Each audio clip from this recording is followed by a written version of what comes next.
Regaló el coche a Estados Unidos.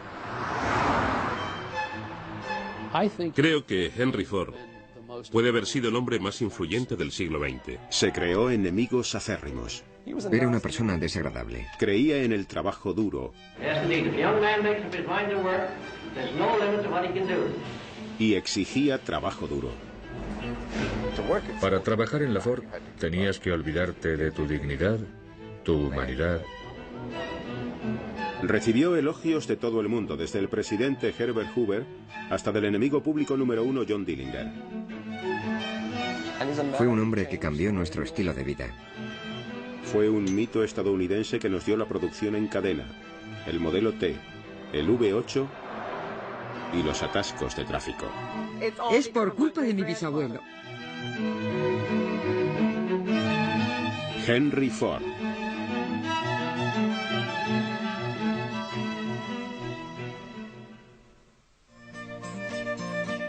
Henry Ford, el hombre que dio el coche y la producción en cadena a Estados Unidos, nació cuando aún se estaba librando la Guerra Civil estadounidense.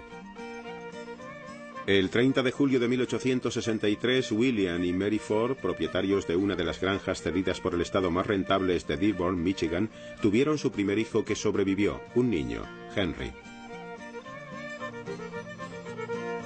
A Henry Ford no le gustaba la difícil vida en la granja en la que había nacido, pero al menos la escuela local, con solo un aula, le ofrecía un modo de escapar de las largas horas y de las interminables labores que dicha vida requería.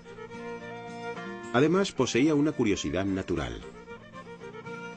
Henry Ford era un mecánico de nacimiento, poseía una habilidad innata. Uno de los primeros momentos en los que hizo gala de dicha habilidad fue cuando, con motivo de su 13º cumpleaños, le regalaron un reloj. Como otros muchos niños que querían saber el funcionamiento de las máquinas, Henry desmontó el reloj, pero al contrario que la mayoría, fue capaz de volver a montarlo. Desgraciadamente, en 1876, el tranquilo mundo de Ford se vino completamente abajo. Su amada madre, Mary, murió durante un parto. Henry tenía 12 años. La pérdida lo dejó sin norte. Existe una historia sobre la primera vez que Henry vio una máquina de trabajo. Esto ocurrió justo después de la muerte de su madre. Y los psicólogos se preguntan si acaso esto no provocó algún efecto. Si estos dos hechos no estarían relacionados.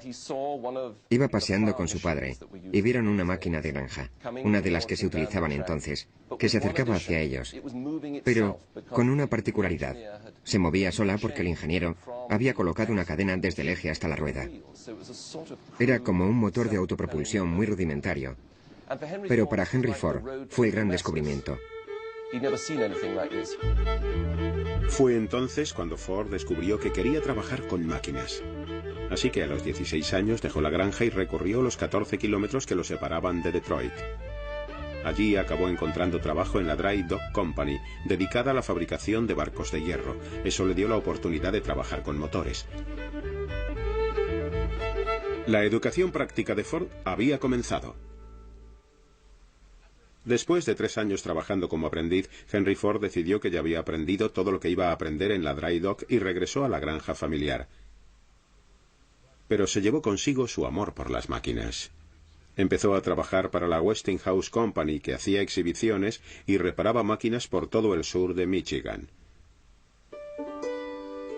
Durante esta época, Henry conoció a una amiga de su hermana Mary. Se llamaba Clara Bryant y enseguida supo que la quería. Al principio Clara se resistió, pero al final se rindió. Un día de primavera de 1888, luciendo un vestido que ella misma se había confeccionado, Clara Jane Bryant se casó con Henry Ford. Ford creó un hogar en la granja para su joven esposa e intentó establecer una familia. Pero la vida en la granja no satisfacía su ambición. La era industrial invadía las ciudades y Ford quería formar parte de todo aquel ajetreo.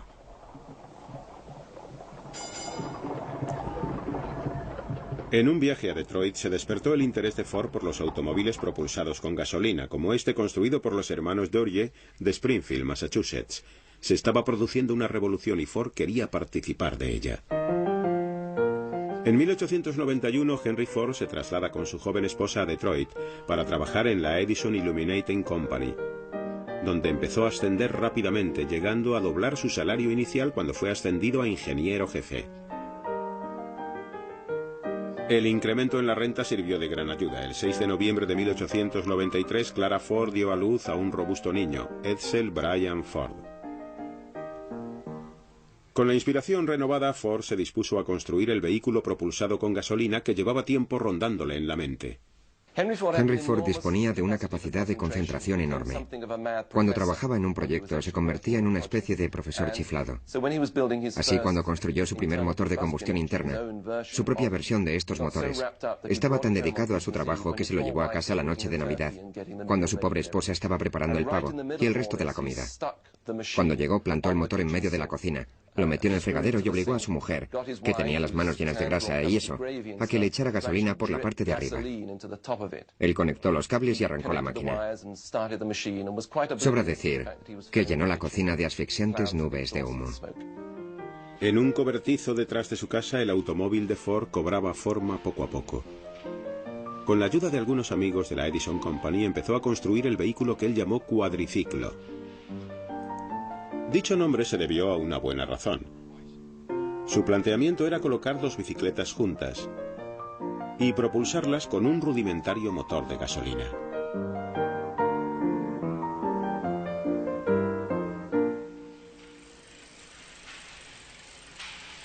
La noche del 4 de junio de 1896 estaba preparado para la prueba definitiva. Aparte de la avería, el viaje fue un éxito. Henry Ford había construido su primer coche. Solo 3 años después se hizo con un patrocinador local para una carrera por Detroit. Cuando terminó la carrera, el negocio estaba firmado. La Detroit Automobile Company se inauguró con Ford como jefe de mecánicos. Pero la aventura solo duró un año. Ford era capaz de arrancar un coche, pero no de fabricar el número de coches suficientes para que arrancara su empresa. Sin embargo, no se desanimó. Al contrario, trazó un nuevo plan: construir un coche de carreras. Ford veía las carreras como un modo de correr el rumor sobre sus coches y dar a conocer el nombre de sus vehículos. Esa fue una de las razones por las que acabó rompiendo con sus patrocinadores en su segunda empresa. Porque se cansaron de su afición a las carreras, querían que se dedicara expresamente a la producción de coches. Pero Ford no dejó de correr, y gracias a su fama, consiguió la financiación que necesitaba para crear la Ford Motor Company. Diseñó el primer coche de su empresa y se dispuso a solucionar los problemas de producción que lo habían invadido en el pasado.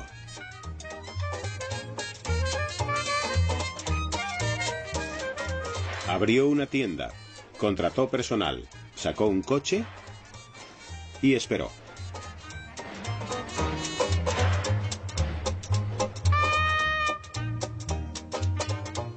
En julio de 1903, Ford vendió su primer coche, un modelo A un dentista de Chicago. El 2 veces fracasado Henry Ford, ahora a sus 40 años, estaba a punto de vivir un éxito más allá de lo que jamás pudo imaginar.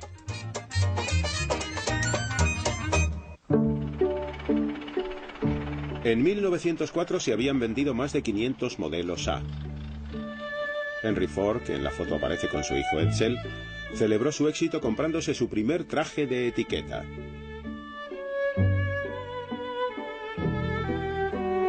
Simultáneamente, la Ford Motor Company subía el listón con el modelo B. Era más grande, más potente y considerablemente más caro que el A. Pero Ford no terminaba de estar contento con el concepto de un coche de lujo. Desde el principio, la fabricación de coches en Estados Unidos pareció estar marcada por dos corrientes.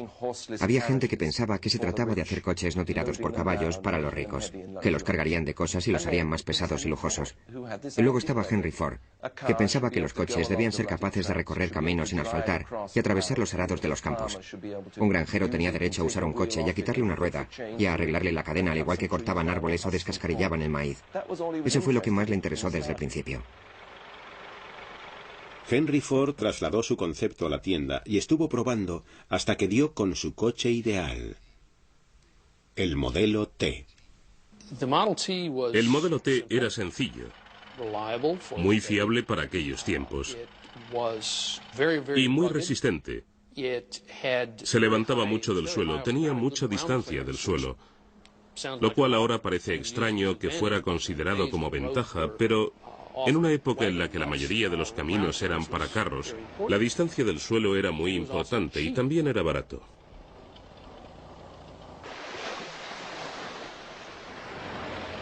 El modelo T resultó un sorprendente éxito. Salió a la venta en octubre de 1908 y en escasos meses Ford se vio obligado a anunciar que la empresa no podía admitir más pedidos. La fábrica estaba colapsada con pedidos de hasta varios meses. Henry Ford había conseguido fabricar un automóvil para las masas, pero esto le creó un nuevo problema: cómo plantear la producción para satisfacer la demanda. En aquella época, los trabajadores que fabricaban coches en mesas de trabajo fijas eran capaces de producir 25 modelos T al día. Pero 25 no eran suficientes, así que Henry Ford y sus ingenieros idearon un método revolucionario: la cadena de montaje móvil.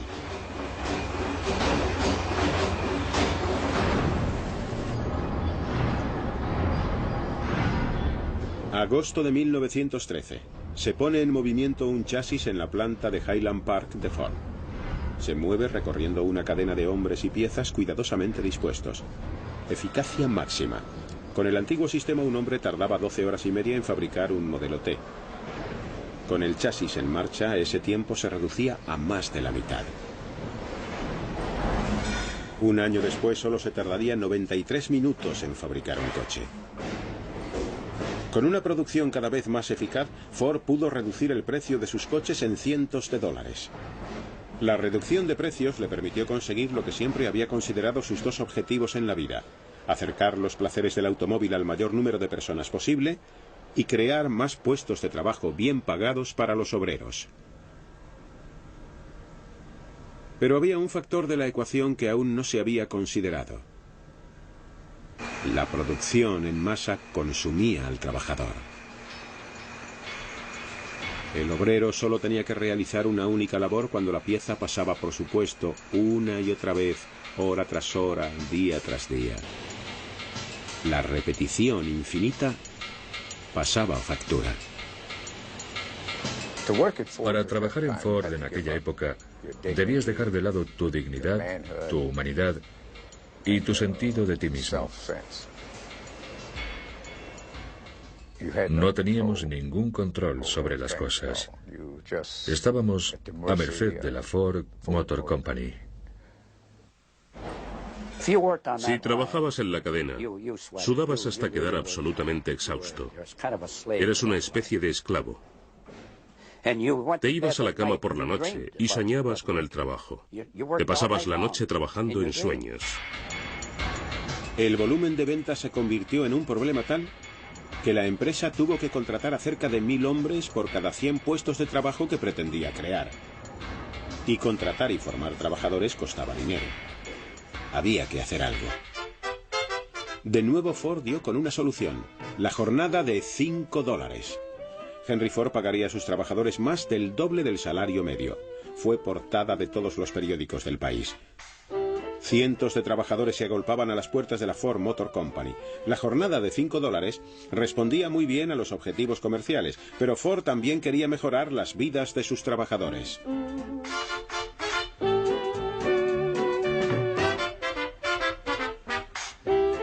Henry Ford había experimentado dos buenas dosis de éxito, primero con el modelo T y luego con la jornada de $5.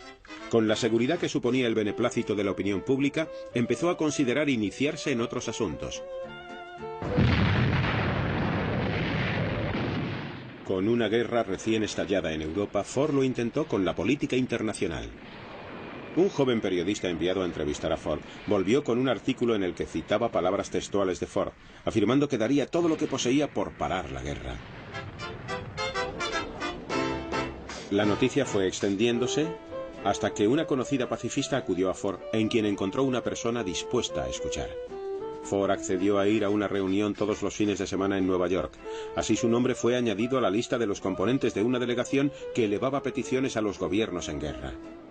No eran el tipo de personas con el que normalmente se hubiera involucrado Ford, pero igualmente le invitaron.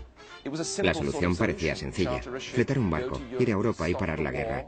Henry Ford había conseguido producir el modelo T. ¿Por qué no iba a poder detener una guerra mundial? Fue un ejemplo tanto de su idealismo como de su arrogancia. La delegación de paz no estaba en absoluto unida por la causa. Mientras sus miembros caían en las discusiones y las murmuraciones, la prensa a bordo del barco estaba encantada con la cantidad de noticias que podían enviar a casa. Cuando el barco atracó en Noruega, Ford estaba completamente desanimado y volvió a Estados Unidos unos días después de haber llegado a puerto. Sin embargo, de vuelta a casa, Ford era de nuevo aclamado como el héroe de la ciudadanía, el Don Quijote moderno. Quizá había sido un ingenuo pensando que sería capaz de detener la guerra, pero incluso sus críticos admitían que al menos lo había intentado. Cuando Estados Unidos entró en la guerra, Henry Ford apoyó a su país. Ante la partida de los jóvenes norteamericanos, Ford abrió las puertas de sus instalaciones al gobierno. El gobierno y el país entero en este aspecto en particular consideraban que Henry Ford era capaz de producir milagros. Los modelos T hicieron las veces de ambulancias y de coches para el personal. Y con los aliados navegando por el Atlántico Norte plagado de submarinos alemanes, la Armada volvió a recurrir a Ford para que construyera el Eagle Boat, un antisubmarinos. Pero para el día del armisticio solo habían salido unos cuantos.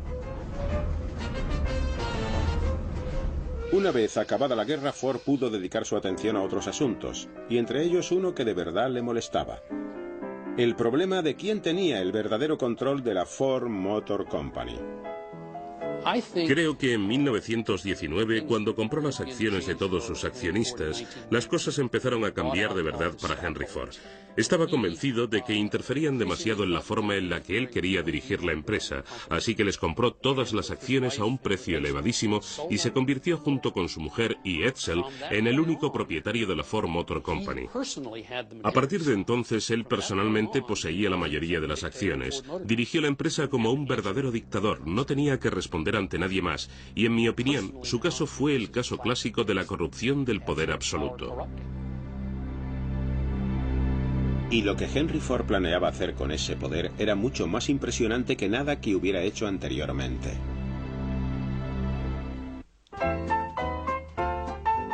El hombre inteligente y estricto que dirigía la Ford Motor Company no se parecía en absoluto a aquel que era en su casa con su familia. Recuerdo que mi bisabuelo era muy alto y delgado y tenía una increíble fuerza en las manos. Me acuerdo de eso porque siempre que íbamos a verlos, primero me daba la mano y luego un beso y me saludaba, y yo pensaba: Dios mío, me ha roto algún hueso. Era muy dulce cuando se trataba de estar con niños. No se pasaba el día con no hagas esto o no hagas lo otro.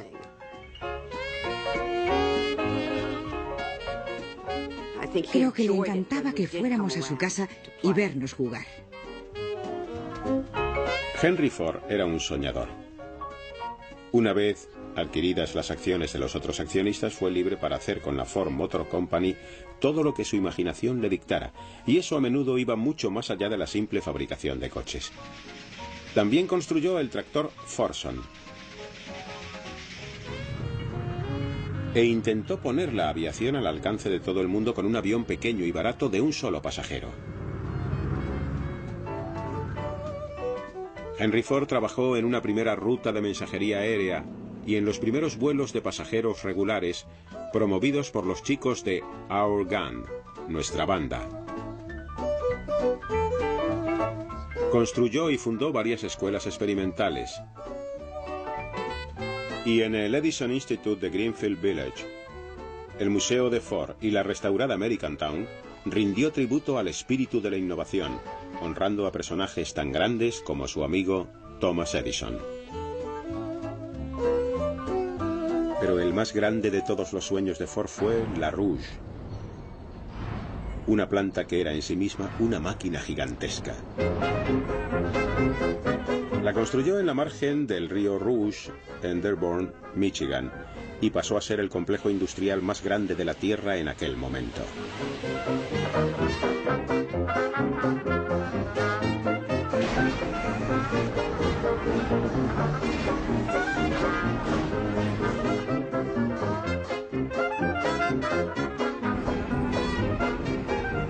Hoy día sigue siendo una maravilla industrial, un tributo perenne al poder de los sueños de Henry Ford y a su increíble determinación. Cuando se pusieron en marcha por primera vez los hornos de la Rouge, Henry Ford volvió a ofrecer al público su pensamiento, pero esta vez marcado por el antisemitismo. El antisemitismo era muy habitual entre las comunidades de granjeros del Medio Oeste a finales del siglo pasado. Este pensamiento iba acompañado por una desconfianza en el Este, en el sistema de banca y en todas las cosas de ese estilo. Y los prejuicios de Henry Ford eran los propios de un granjero del Medio Oeste. Pero lo más trágico es que él tenía el dinero y la arrogancia para poner sus ideas sobre un papel y publicarlas en su propia revista, que se encargó de difundirlas por todo Estados Unidos. Y por supuesto, de convertirlo en el hazmerreír. A través del Dearborn Independent, Ford culpaba a los judíos de todo, desde la guerra mundial a la falda corta, las películas baratas y la música de jazz. Solo cuando tuvo que enfrentarse a un juicio por difamación, a la desaprobación pública y a los continuos ruegos de sus amigos, pidió disculpas. Pero también los hubo que dudaron de la sinceridad de dichas disculpas. En julio de 1938 Ford aceptó la Gran Cruz Alemana, el más alto honor que el Tercer Reich podía otorgar a un extranjero.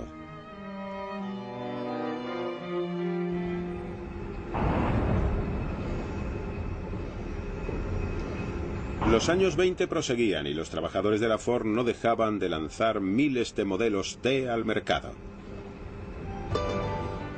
Pero Henry Ford empezó a darse cuenta de que se estaba quedando anticuado. Le gustaban los Estados Unidos de antaño. Nunca se sintió cómodo en el mundo moderno que él mismo había ayudado a construir. Su hijo Edsel, por aquel entonces su segundo de a bordo, pertenecía a una generación completamente distinta. Le gustaba el jazz, el arte contemporáneo y las recepciones ocasionales. Pero Henry Ford era abstemio. Prefería observar los pájaros y el baile country de antes. En esta extraña película, Ford demuestra lo lejos que está dispuesto a llegar para popularizar todos esos antiguos pasos. Era capaz incluso de bailar con un ejecutivo de la Ford como compañero.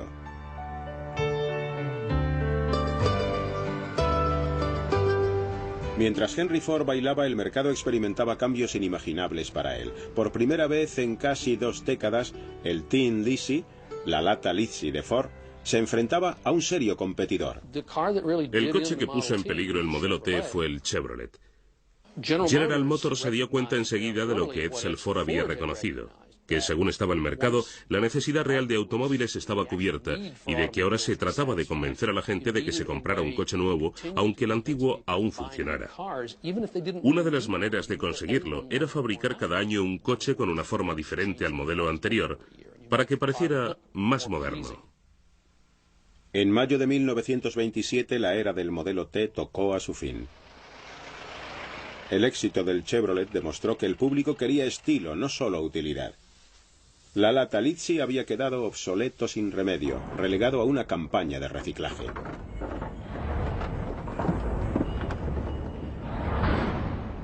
Durante años la Ford Motor Company se había dedicado a un solo objetivo, producir modelos T, pero el mercado exigía un cambio.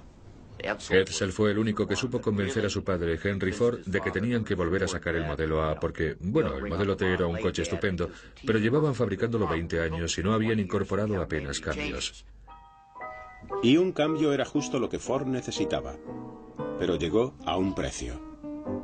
Miles de trabajadores de Ford fueron despedidos. Tuvieron que quedarse sentados en sus sillones, mientras Henry Ford trataba de imaginar un modo de recuperar su posición en el mercado. A los 64 años tuvo que empezar de cero, pero el anciano propietario estaba preparado para el reto. Con el lanzamiento de un moderno modelo A, la Ford Motor Company resucitó a toda marcha. El modelo A era un coche magnífico. No era revolucionario como el T, no era un coche que sobrepasara las fronteras del diseño de automóviles, pero era increíblemente moderno, actual. El modelo A resultó todo un éxito para la sociedad de Henry y Edsel Ford. Durante años su relación había ido enfriándose. Henry quería que su hijo fuera más estricto, más tajante, y creía que contradiciendo públicamente las decisiones de su hijo y manifestando su desacuerdo con él cada vez que tenía oportunidad, provocaría la reacción de Edsel. Creo que era una persona más débil. No tenía esa fuerza. Es decir, Henry Ford era más estricto. Edsel era un hombre más agradable, pero siendo agradable, no necesariamente se llega lejos. Sin embargo, con el éxito del modelo A, Henry y Edsel Ford fueron en la misma dirección. Probablemente fuera el único coche en el que de verdad colaboraron estrechamente. Henry se dedicaba a los detalles mecánicos del coche y Edsel, sobre todo, al aspecto exterior del vehículo. Quizá, si hubieran sido capaces de colaborar así antes y de mantener esa estrecha colaboración, Ford no hubiera perdido su posición líder ante General Motors. Octubre de 1929. De Wall Street llegan noticias alarmantes. La bolsa ha entrado en crisis. Millones de personas se quedan sin trabajo. Por supuesto, la enorme fortuna personal de Ford lo mantiene al margen de la depresión por la que atraviesa el país. Normalmente, hablar en público dejaba paralizado a Ford, pero en esta ocasión reúne a sus amigos Thomas Edison y Harvey Firestone en un histórico programa de radio para dar su opinión acerca de la depresión.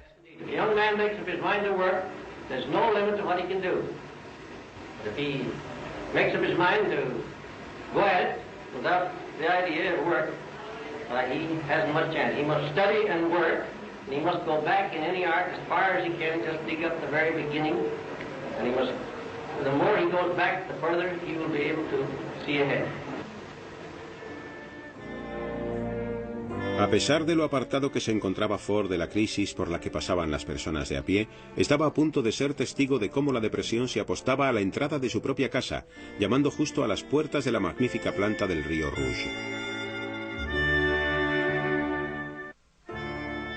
La depresión devastó a la clase trabajadora norteamericana. Para muchos no había trabajo, no había dinero ni había esperanza. La Ford Motor Company estaba en mejor situación que la mayoría. La empresa prosiguió su actividad el primer año o los 2 años siguientes con una fuerte proyección del modelo A. Henry Ford incluso libró una batalla de un solo hombre contra la depresión, elevando los salarios de sus trabajadores y reduciendo el precio de su automóvil. Pero no pudo mantener mucho tiempo esta situación.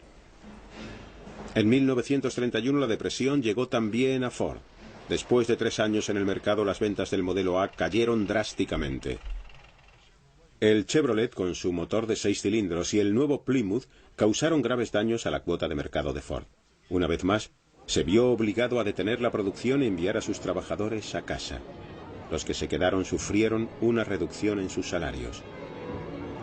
La frustración se desbordaba hasta que un frío día una muchedumbre se reunió para marchar sobre la planta Rouge y enfrentarse a Henry Ford con una demanda de más puestos de trabajo.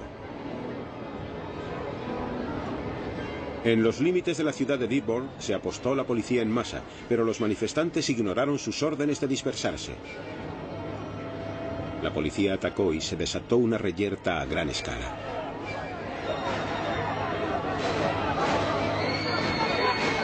Al final, los disparos de pistola consiguieron dispersar a la multitud.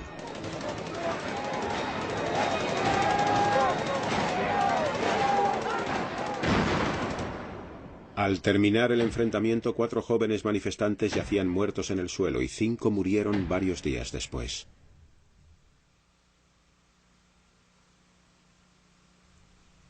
No hubo nuevos puestos de trabajo. Lo que sí acabó devolviendo a los trabajadores a la planta Rouge fue otra de las inspiraciones de Ford, el Ford V8. El V8 fue el gran triunfo de Ford. Chevrolet había sacado el motor de 6 cilindros, más potente que el de 4 de Ford. A Henry no le gustaban los motores de 6 cilindros y quiso llegar hasta los 8 con el V8.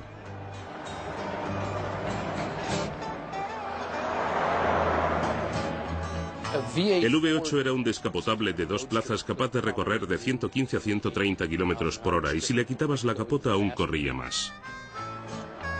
De todo el mundo llegaron elogios que rendían tributo al regreso del genio de Ford.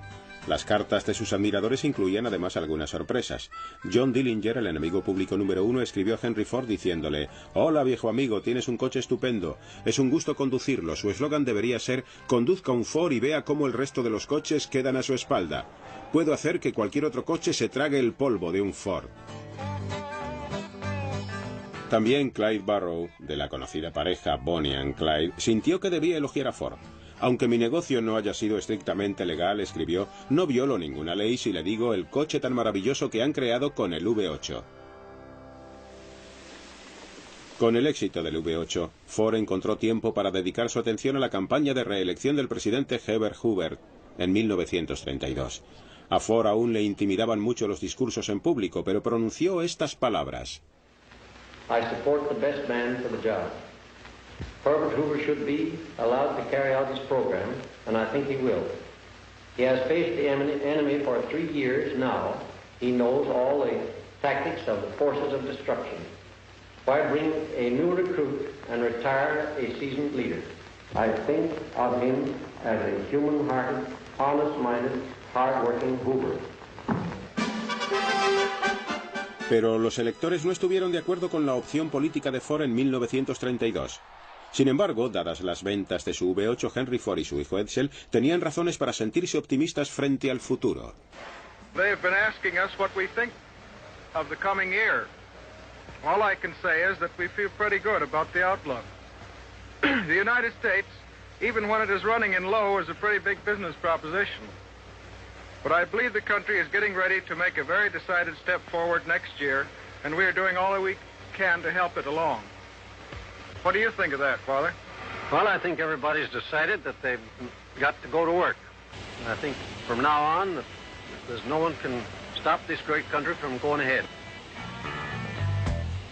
Y los que volvieron a trabajar a la Ford fueron testigos del enfriamiento de las relaciones laborales. Henry Ford declaró que un hombre medio no realizaba una jornada completa de trabajo a menos que estuviera vigilado y no pudiera evadirse. Dentro de sus plantas lo dispuso todo para que todo el mundo cumpliera con su trabajo. Los supervisores de Ford, muchos de ellos exconvictos y boxeadores, dirigían la planta sirviéndose del miedo y la coacción. Cuando se necesitaba más producción, sencillamente se aceleraba la cadena y que Dios ayudara a aquel trabajador que no era capaz de llevar el ritmo. El trabajo era muy duro. Solía llegar a casa tan cansado que mi mujer tenía que frotarme las manos porque trabajábamos mucho con ellas y me las frotaba con fuerza. Yo me quedaba dormido. Me dormía leyendo el periódico. Era muy joven. ¿Cómo era mi trabajo en Ford? Nunca he estado en el infierno, pero debe de parecérsele mucho. Era como trabajar en el infierno. La violencia, las amenazas, las condiciones laborales y la vigilancia constante por parte de lo que entonces llamaban hombres estrella. Era como el gran hermano, siempre observándote. Henry Ford estaba detrás de todo. En los años 30 encubría lo que estaba haciendo a través del llamado Departamento de Servicio, tras el que también se escondían los matones contratados por Ford para atemorizar a los trabajadores. Pero sin duda eso era lo que quería Henry Ford. Se había hecho mayor, sus arterias se habían entorpecido y con ello su espíritu. Era un hombre muy distinto al idealista que puso la empresa en marcha. Ford y sus trabajadores habían recorrido un largo camino juntos. Durante todos esos años, primero a través de la generosidad y luego de la intimidación, había sido capaz de mantener la cadena alejada de los sindicatos, incluso después de que Chrysler y General Motors los organizaran. Pero al final, en mayo del 37, las hostilidades llegaron a su culmen. Los organizadores sindicales liderados por Walter Reuther y Richard Frankenstein recibieron un permiso para entregar panfletos en Ford. Lo hicieron desde el paso elevado que llevaba a la planta, pero tuvieron que enfrentarse a los miembros del Departamento de Servicio de Ford.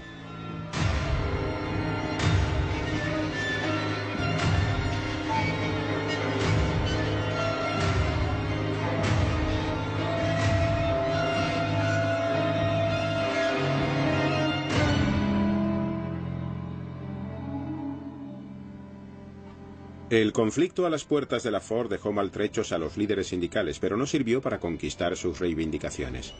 Hicieron falta 4 años más de tiras y aflojas antes de que por fin estallara una verdadera protesta. El 1 de abril de 1941, Andy Dewar, uno de los trabajadores del laminador, cambió la historia laboral en Ford. Un día, Andy simplemente se cabreó. Tuvo una discusión con el capataz y con una especie de acento irlandés o escocés le dijo: «Me cago en la leche, estoy hasta las narices de tragarme esta mierda, déjeme en paz, voy a hacer huelga, ¿sabéis, chicos?». Miró hacia arriba de las cadenas. «¡Huelga, huelga!». Otro tío empezó a gritar: «¡Huelga, huelga, huelga!». El grito corrió de un departamento a otro del laminador y de repente toda la planta se paró. Allí es donde se llevaba a cabo el acabado del acero y sin él no se podía hacer ni un solo coche. Ford estaba preparándose para una dura batalla cuando su mujer lo sorprendió tomando partido. Clara Ford le exigió que llegara a un acuerdo con el sindicato. Que Clara interfiriera no resultaba nada propio de su carácter, pero esta vez temía que la situación acabara provocando un enorme estallido de violencia, así que amenazó a su marido con abandonarlo si no ponía fin a las hostilidades. Ford llamó a su representante y le dijo que firmara. Eso fue todo. La Ford Motor Company contaba ya con sindicato.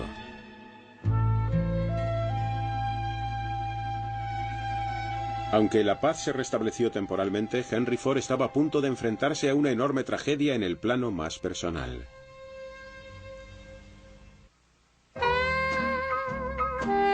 Edsel Ford había sido presidente de la Ford Motor Company desde que tenía 25 años, pero nunca hubo dudas respecto a quién llevaba las riendas.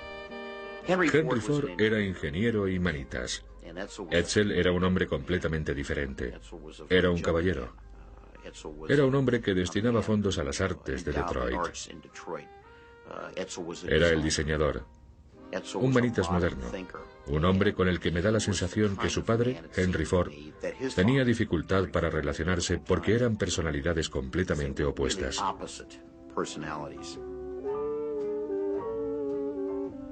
Creo que los libros de historia siempre considerarán al primer Henry Ford como el creador de la empresa, como el absoluto creador, y pienso que así se infravalora Edsel Ford. Lo único de lo que carecía Edsel Ford era de la capacidad para plantar cara a su padre. Durante años, Henry Ford le quitó autoridad delante de la gente cada vez que pudo con el fin de fortalecer la personalidad de su hijo. Edsel Ford interiorizó el conflicto y siguió trabajando en Ford. Su presencia serena equilibraba los métodos imprevisibles de su padre.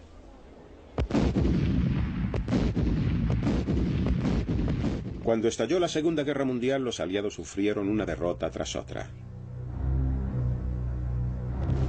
Lógicamente, el país recurrió a la industria para pedir ayuda. Se esperaba que cada uno aportara su granito de arena. A Ford se le pidió que fabricara jeeps, vehículos para el transporte de tropas, tanques, camiones y demás, pero el proyecto más importante para la empresa fue el bombardero liberador B-24. Con un Henry Ford que se acercaba a sus 80 años y aún no recuperado de un infarto, la supervisión recayó ampliamente sobre Edsel, que tenía sus propios problemas de salud.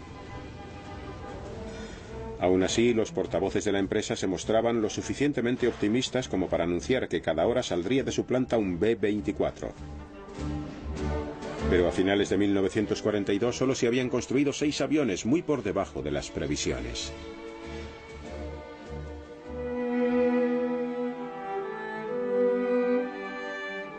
En mayo de 1943, Edsel Ford murió. Una serie de diversas enfermedades contribuyeron a su fallecimiento: cáncer de estómago, cáncer de hígado y, lo más irónico, fiebre de Malta, como consecuencia de haber bebido leche no pasteurizada de la lechería de su padre.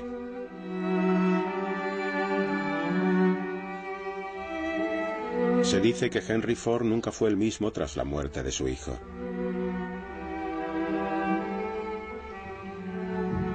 Pero a la edad de 80 años, en lugar de experimentar una clara disminución de su capacidad, el anciano volvió a tomar las riendas de la Ford Motor Company. Las noticias llegaron a Washington. Como el tercer contratista de defensa más importante del país, Ford desempeñó un papel muy importante en la guerra. Con su producción pasando por graves problemas, se habló incluso de incorporar gestores externos o de nacionalizar la planta. En agosto de 1943, la Armada envió a Henry Ford II, de 26 años, a casa, a Dearborn y a la Ford Motor Company. Quizá el nieto de Henry Ford fuera capaz de poner orden al caos en que estaba sumida la Ford. Después de la Segunda Guerra Mundial, uno de los ejecutivos de la Ford, Jack Davis, dijo que la empresa no estaba muriendo, que estaba muerta, que ya se apreciaba incluso el rigor mortis. Durante meses, Clara Ford había estado animando a su marido para que se retirase y dejara camino libre a su nieto. Pero Ford no claudicó. Al final, la viuda de Edsel, Eleanor, se enfrentó a su suegro. Amenazó con vender sus considerables participaciones en Ford si su hijo no era nombrado inmediatamente presidente. Al final, el anciano tuvo que acceder. En septiembre de 1945, el trono pasó a Henry Ford II. Dejando atrás el activo papel que había desempeñado hasta entonces en la empresa, Henry Ford empezó a desconectar del mundo. Pasó algún tiempo en Greenfield Village y realizó algunas apariciones ocasionales en las recepciones de la empresa. Pero las reservas de energía que lo habían mantenido durante sus 70 se habían agotado. En abril de 1947, Henry Ford apoyó la cabeza en el regazo de su mujer y murió. La causa de la muerte fue un derrame cerebral. Tenía 83 años. Cientos de miles de personas hicieron cola para ver el cuerpo yacente de Henry Ford.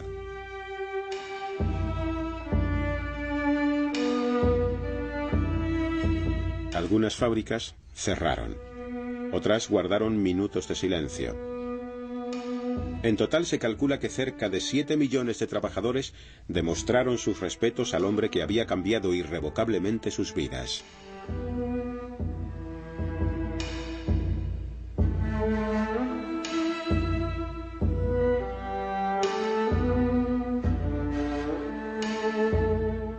Y en Detroit se hizo un llamamiento a los conductores para que pararan justo en el momento en que el cuerpo del fabricante de coches se introducía en la fosa. Durante ese segundo en que todos los automóviles pararon, Detroit volvió a ser como Henry Ford la había conocido.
Canal de Historia.